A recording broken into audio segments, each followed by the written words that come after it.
남들 다 하는 그런 뻔한 건 싫은데 막상 다른 걸 찾으려니까 선택지가 없는 거죠. 여러분 안녕하세요, 양용입니다. 차는 사고 싶은데 뻔한 건 싫은 사람, 이게 오늘의 주제입니다. 차를 사려고 하는데 막상 사람들 다 현대 기아나 BMW, 벤츠, 아우디 여기로 다 귀결이 되잖아요. 근데 이게 좀 재미없고 뻔하고 조금 더 특색 있고 다양한 다른 걸 보고 싶은데 막상 어느 정도 예산 안에서는 좀 다 남들이 하는 거기서 거기 걸 고르는 게 좀 싫다 하시는 분들이 가끔 계세요. 그런 분들이 이제 르노나 쉐보레 같은 걸로 가기도 하고, KGM, 이게 예산에 따라서 그렇게 가는 거죠. 아니면 수입차로 가면 미니쿠퍼나 아니 뭐 지프, 캐딜락, 포드 이런 거 좋아하세요. 뭔가 이거 진짜 좀 한국에서 보기 힘들 레어죠.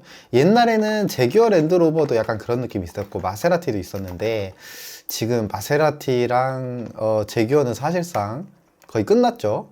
랜드로버는 일부만 조금 그냥 비싼 돈 주면서 그냥 타시는 분들이 계시는 거고, 그렇습니다. 근데 제가 결론부터 말씀드리면요, 그런 특별한 선택지는 비쌉니다. 그냥 비싸요. 네, 뭐 예를 들어 중고차로 사면 감가가 많이 돼 있을 텐데 유지비가 엄청 비쌉니다. 부품 수급도 어렵고, 좀 그 차를 다시 되팔 때도 감가가 많이 될 수밖에 없고요. 이런 게 이제 현실적인 이야기인데, 여기까지만 하고 그냥 그러지 말라고 하면은 재미가 없겠죠. 그러면은 다른 대안을 저는 제시할 수 있어야 됩니다. 뭐냐면, 일단 르노나 쉐보레 KGM은 저는 그렇게 좋은 선택은 아니라고 생각합니다. 쉐보레 KGM은 특히 좀 애매한 것 같아요. 뭔가 국산차만큼 특별한 혜택이 있으면서 유지비가 저렴하면서 감가 안 되고 뭐 이게 아닙니다. 애매해요. 얘는 그냥 기본적으로 감가가 많이 되는 것 때문에 좀 추천드리기 어렵고, 르노는 가끔 할인을 많이 할 때가 있어요. 그러면 할인 많이 한다 그러면 추천드립니다. 사도 괜찮고요. 근데 이제 그냥 현대기아 중에서도 남들 다 사는 거 사긴 좀 싫다 하면은 여기서도 할인되는 차들이 가끔 있어요. 이제 재고인데, 너무 인기 많은 차들이 뻔하면 조금 비인기, 좀 덜 선택되는, 지금 K5 같은 차들이 그렇겠죠. 그런 거를 선택할 수도 있고, 물론 재미없지만 합리적이고 경제적인 선택을 얘기하는 거고요. 수입차로 가도 BM벤츠 같은 거 싫으시면 미니쿠퍼까지는 진짜 감가 안 되고 괜찮은 것 같아요. 옛날에는 폭스바겐 비틀이라는 그 딱정벌레 같이 생긴 차 있었어요.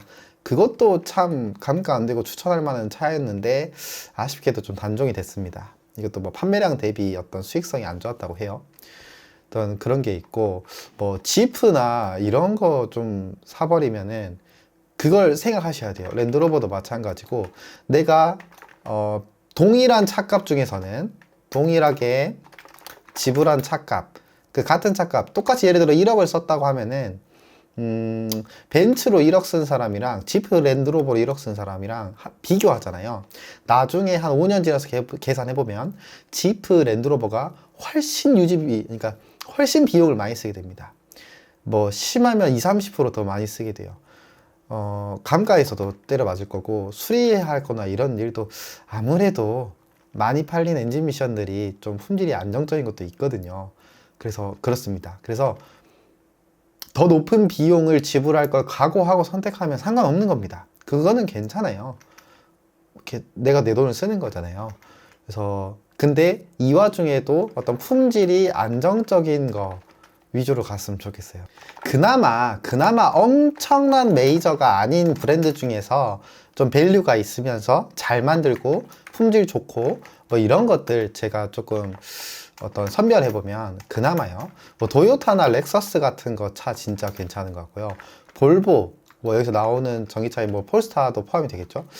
약간 애매하긴 한데 뭐 나쁘지 않은 것 같아요. 그래도 볼보 계열.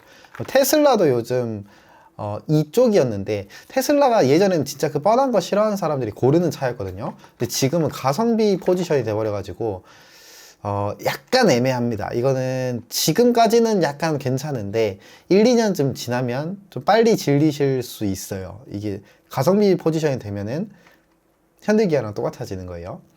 네, 그래서 그렇습니다. 테슬라는 제가 봤을 때 수입차라고 할 만한 그런 포지션은 아닌 것 같고, 얘는 세모로 갈게요.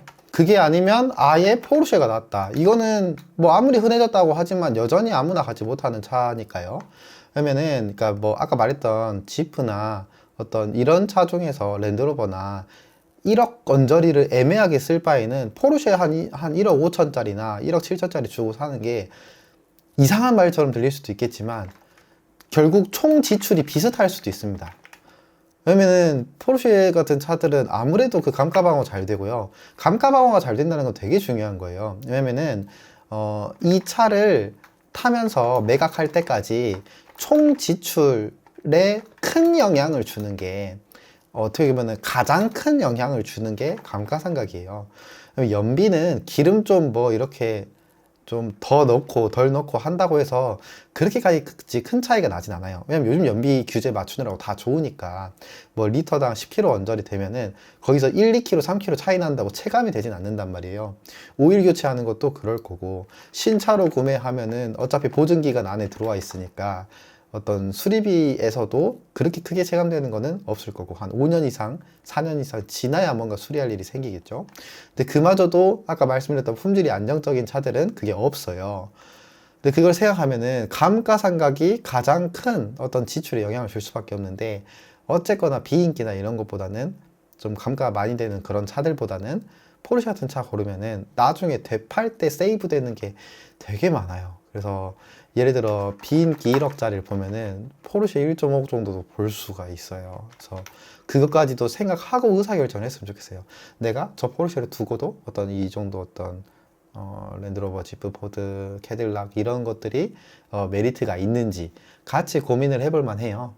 그래서 뭔가 좀 진짜 남들 다 사는 BM, 벤츠, 현대, 기아, 아우디 이거 빼고 말하면 뭐가 있냐 하면은 이것들밖에 안 남는다고 제가 말씀드리거든요. 가끔 뭐 지인분이나 고객분 중에서도 어떤 차종을 추천해 달라고 하면은 이렇게 나오는 얘기입니다. 물론 여기 있는 것도 엄청 그러니까 뭐 예를 들어 잘 팔리고 있게 하지만 그렇습니다. 그래서 아니면 뭐 국산차에서도 뭐 G70 같은 거는 잘 안 고르죠. 요즘은 잘 안 팔리거든요. 이런 것도 은근히 이제 레어한 게 돼버리는 거죠. 그래서 저는 사실은 남들 다 사는 게 합리적이긴 해요. 경제적이고. 예, 근데 이제 어떤 모두가 같은 생각을 하면서 사는 게 아니니까 어떤 개성이나 어떤 나의 어떤 스타일에 맞는 선택을 하는데 그만한 비용이 따른다는 거를 얘기 드리고 싶은 거고 그거를 알고서 지불하는 거는 큰 문제가 안 되니까 그런 정보를 드리고 싶었습니다. 근데 같은 비용이면 선택할 수 있는 차가 이런 더 막 높은 급의 차도 될 수도 있으니까 그것까지 알고 의사결정을 했으면 좋겠습니다. 네, 시청해주셔서 감사합니다.